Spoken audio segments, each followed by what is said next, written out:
We begin with a scare outside a Detroit synagogue. Police say a man shouted anti-Semitic obscenities at two women. CBS News Detroit's Terrell Bailey is on your block in Oak Park with the story. Outside of this synagogue, a man in a car screaming obscenities at two women. They say the hate crime joins other escalating situations stemming from the war overseas.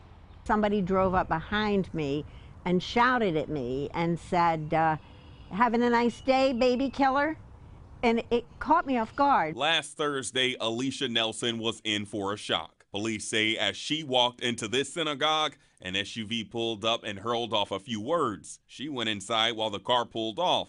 Minutes later, someone inside the building exited. The same car who had gone across the street to wait because he had not gotten enough of a response to his attempt, drove up next to her, and I immediately recognized the car. He shouted at her, said some things about Palestinians and Gaza, and then said, "I'm proud to be a Jew hater." That moment a shocker, especially for Alicia, as she was just there to drop off Meals on Wheels. She says the driver threw work gloves at the other woman and quickly pulled off. As bizarre as the encounter was, it's the hatred of a stranger that her husband, a rabbi, finds most puzzling. It's just disconcerting because it's not in our realm of understanding. Right. We were just minding our own business. Police in Oak Park have identified the car as a blue Chevy Traverse with a large dent on the passenger side. Police say the guy responsible is a white male with thick dark hair and a long beard. Unfortunately, we're seeing a historic rise in anti-Semitism at this time in America and around the world.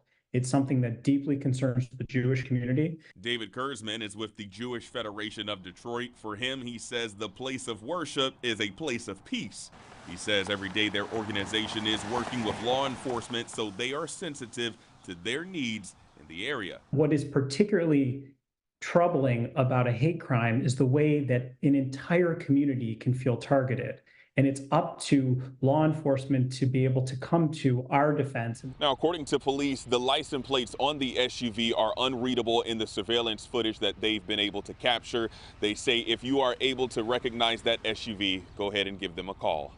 In Oakland County, Terrell Bailey, CBS News, Detroit.